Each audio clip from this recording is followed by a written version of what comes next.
My wife, 42 female, and I, 48 male, were married for 14 years. We never had any children, but that's not to say we didn't try. She was a manager at Kmart, and I worked in a shipping warehouse. It wasn't glamorous, but it felt like we belonged with each other and our work crew. We had a routine and friends like family that I wouldn't have traded for the world. We were always honest, talkative, attentive, and considerate of each other. Our sense of humor was pretty dark. We liked watching and reading things online that would make other people squeamish. We also thought it was super funny when we ripped on each other and our friends thought we were seriously fighting. People from our apartment building would take turns cooking on the grill for the rest of us for a giant cookout. One day, the grill was moved to a different spot and caught a tree on fire. It spread to the roof of the building and down, all in a matter of minutes. Thankfully, everyone survived, but my wife and I passed out and had to be rescued by a volunteer firefighter before the fire trucks even arrived. We were taken to the hospital for asphyxiation from smoke inhalation. I was discharged 2 weeks before my wife because she wasn't able to cover her mouth and nose like I did while I searched for her. It's impossible to see in smoke like that, so I started choking before I found her. While my wife recovered, she was conscious, but she needed special attention and respiratory treatment. I noticed one doctor that seemed to care very deeply about my wife. He was handsome and charming, which irritated me. My wife smiled at him, and they looked into each other's eyes very intently when they, mostly him, spoke. When I started staying by my wife's side, the doctor told me he was the one to receive her that day in the ER, and he'd been looking after her ever since. I didn't know how to respond. I wanted my wife to get the care she needed, but I didn't like this guy. He seemed to think too highly of himself and think he could take my wife if he wanted to. When he helped her stand up, he put his arm around her waist and held her close. She took her time moving when he was like that. I was struggling with my thoughts at this point. He didn't really need help walking, did she? My wife could barely speak, but she seemed smitten with the doctor and emotionally strained when she looked at me. She never said anything really alarming, but it was clear something had changed.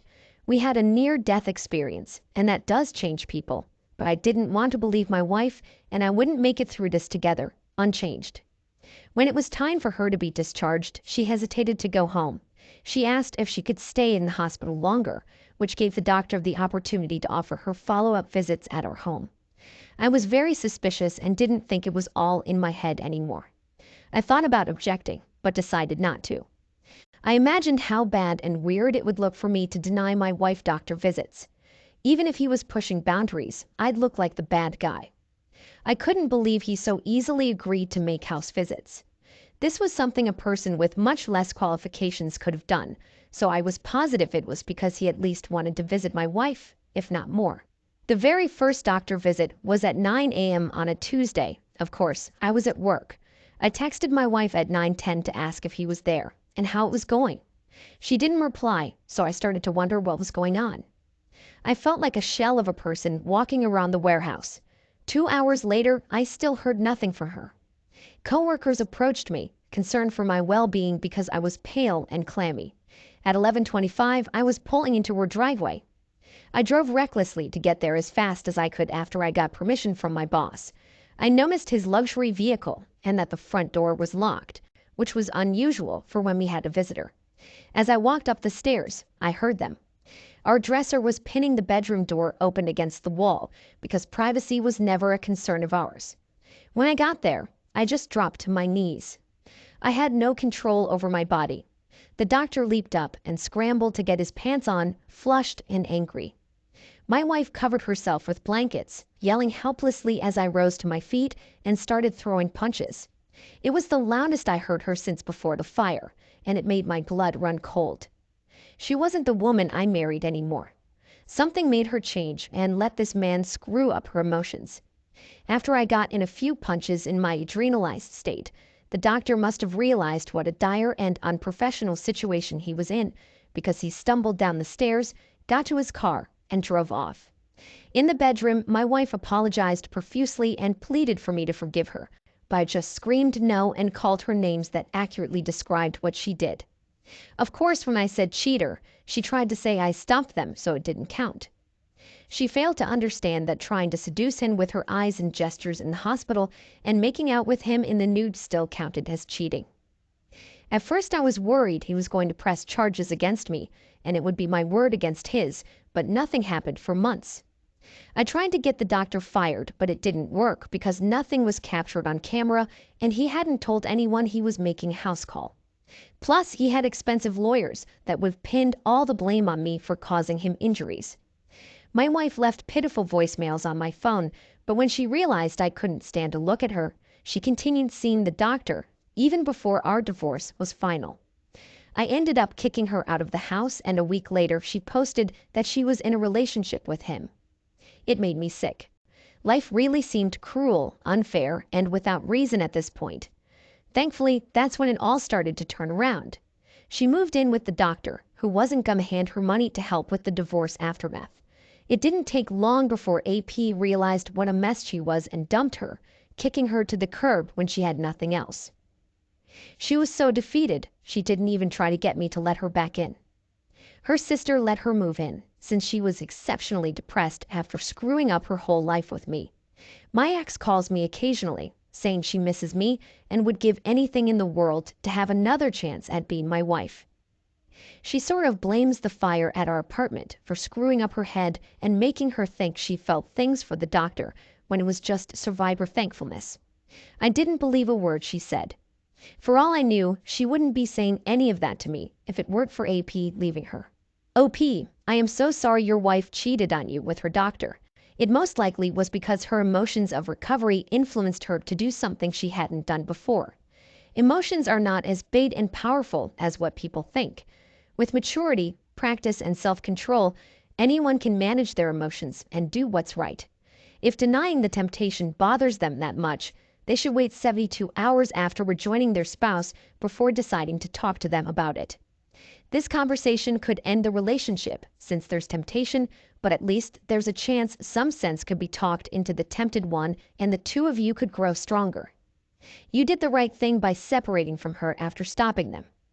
That's the only way to get a clear head and realize you're going to be okay without that person in your life. It takes strength and courage to part from people that hurt us, but it is better to stand on your own for a while than with a traitor. Thanks for sharing with us. Now let's move on to our next story for the day. At the time of this story, my wife was 26 and I was 25. We were getting along fine, married for 3 years, together for 6. Ironically, one of the things that attracted me to her the most was her maturity. She usually thought through any big life decisions very carefully, like what college she went to, haircuts she tried, and most importantly, when she wanted to have kids. Her parents raised her to think things through, but they were never very good with money. Her grandmother was the one to put her through college. So in her 3rd year of marriage, we had debt from my schooling and some of hers, and she still hadn't landed a job in her field. What she was working wasn't paying well at all, so a lot of the strain was on me. I could tell she felt bad, but I didn't know she was about to make a big decision without talking to me first. She decided to sell her car and met a potential buyer on a Monday while I was at work. He was very excited about it, but he couldn't drive it home until the weekend. So to reserve it, he paid her in full. Cash. She gave him a bill of sale, dated, signed, and notarized. However, she continued driving the car, and I didn't realize she'd sold it. She mentioned over dinner that she really loved her car, and then she broke down into tears. That's when she explained it all to me and added that she'd spent half of his cash on our bills and debt payments. I was pretty upset with her, and I told her she'd probably have to sell her car to him, since we couldn't pay him back his money. Her face was deflated, but accepted facts. She screwed up by selling a car she loved and needed, but she had to follow through now. I was at work on Saturday when my wife said the buyer was coming to get the car. She didn't respond to me while he was there, so that made me worry. I checked the live feed of our security camera out front. I only saw a guy, crew cut, standing in the driveway with the cars, but I rewound it a little and saw that the buyer had arrived with a crew cut to help drive the cars home. When my wife talked to him, it seemed like she was giving him bad news. He waved his arms around and rubbed his head like she was stressing him out. Just when it looked like he was threatening to sue her, she got him to quiet down and lean close to her so she could whisper something. She didn't know the camera didn't record audio. Instantly, his face softened and he smiled. He looked so surprised and happy with whatever she said. He glanced at the camera as my wife took him by the hand and led him around to the back of the house, where we didn't have cameras. Crew Cut just waited awkwardly in the driveway for several minutes. I was already driving home, furious. By the time I got there, the men and their car were gone.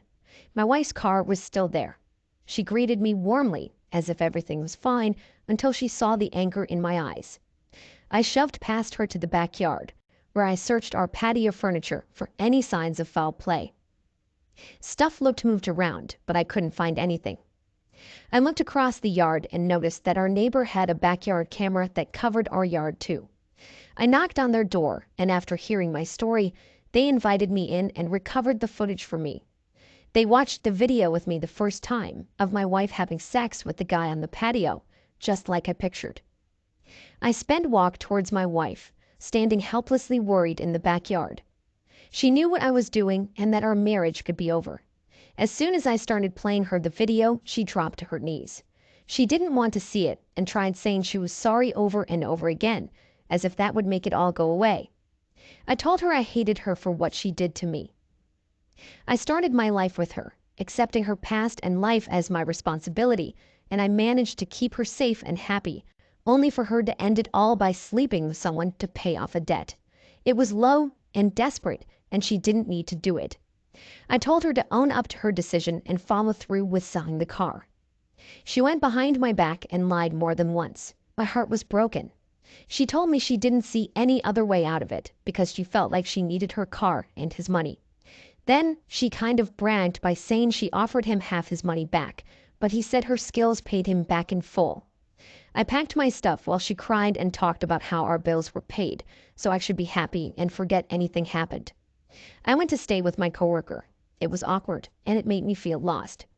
I had to find my packed toothbrush and toothpaste, and while digging through my bag of belongings, I found a pair of my wife's undies. It made me grieve for my loss. She fought me tooth and nail in court, even trying to claim that I was abusive, and she was desperate to fall in love again. It was nothing like what you'd expect a woman to say to a judge. Since she couldn't prove anything and I had her cheating on film, she was ordered to leave the house. I sold it and started my life over in a different state, where I was offered twice my previous salary for doing the same amount of work. I know I lucked out and most infidelity victims aren't so lucky, but I wanted people to know that even when I felt that heart pang at my wife's clothing mixed with mine, I didn't run back to her. I deserved a chance at genuine love with someone else, and I actually found it in my new home state of Connecticut.